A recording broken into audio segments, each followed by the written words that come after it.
കോൺഗ്രസിന്റെ പുലിക്കുട്ടി DK ഇറങ്ങി കളിച്ചു. ഓപ്പറേഷൻ താമരയെ ചുരുട്ടിക്കൂട്ടി. രാഷ്ട്രീയ പ്രതിസന്ധിക്കും കുതിരക്കച്ചവടത്തിനുമൊടുവിൽ അസാധാരണമായ ഒരു പോരാട്ടം ജയിച്ചു കയറിയ ആവേശത്തിലാണ് കോൺഗ്രസ് പ്രവർത്തകരും നേതാക്കളും.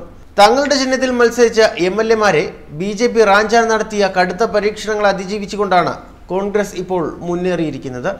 മോഹന വാഗ്ദാനങ്ങളും ചില ഘട്ടത്തിൽ ഭീഷണി തന്നെയും ഉപയോഗിച്ചെങ്കിലും മറുകണ്ഠം ചാടുന്നത് തടയാൻ പാർട്ടിക്ക് സാധിച്ചത് DK ശിവകുമാർ എന്ന കരുത്തനായ നേതാവ് നടത്തിയ ചടുല നീക്കങ്ങൾ മൂലമാണ്.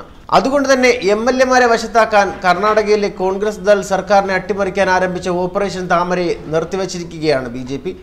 അട്ടിമറി നീക്കം പൊളിഞ്ഞതുകൊണ്ടാണ് ഇത്തരത്തിൽ ഒരു നീക്കം BJP നിർത്തിവച്ചിരിക്കുന്നത്. വിമതർക്ക് കോൺഗ്രസ് മന്ത്രിസ്ഥാനം വാഗ്ദാനം ചെയ്യുകയും കർക്കശമായി കൈകാര്യം ചെയ്യുമെന്ന മുന്നറിയിപ്പ് നൽകുകയും ചെയ്തോടെയാണ് കാര്യങ്ങൾ തലകീഴ് മറിഞ്ഞത്. DK ശിവകുമാറാണ് ഈ സാഹചര്യത്തിൽ ഇത്തരത്തിലൊരു കൈവിട്ട കളിക്ക് മുതിർന്നത്.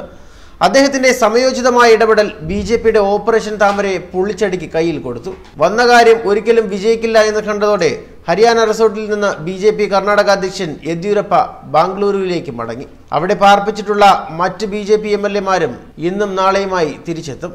മുംബൈ റിനൈസൻ ഹോട്ടലിൽ തങ്ങുന്ന 5 കോൺഗ്രസ് വിമതർക്ക് നേതൃത്വം നൽകുന്ന രമേശ് ജാർക്കിഹോളിയെ മുഖ്യമന്ത്രി കുമാരസ്വാമി നേരിട്ട് വിളിച്ച് മന്ത്രിസ്ഥാനം വാഗ്ദാനം ചെയ്തെന്നാണ് വിവരം. ഹാക്കിഹോളിക്കൊപ്പമുള്ള ശ്രീമന്ത് പാട്ടീൽ, മഹേഷ് കുമ്മദല്ലി, B. നാഗേന്ദ്, ഉമേഷ് ജാദവ് തുടങ്ങിയവർ ഇന്ന് പുലർച്ചെ ബംഗളൂരുവിൽ മടങ്ങിയെത്തുമെന്ന് AICC general secretary KC Venugopal അറിയിച്ചിട്ടുണ്ട്. മറ്റൊരു വിമതൻ ഭീമനായിക് ഇന്നലെ എത്തി. സർക്കാരിന് പിന്തുണ പിൻവലിച്ച സ്വതന്ത്ര MLA നാഗേഷിന് ബോർഡ് ചെയർമാൻ സ്ഥാനം നൽകും. വിമതരെ അനുനയിപ്പിക്കാൻ 5 കോൺഗ്രസ് മന്ത്രിമാർ സ്ഥാനത്യാഗത്തിനും തയ്യാറായതായി DK സുരേഷ് MP അറിയിച്ചു.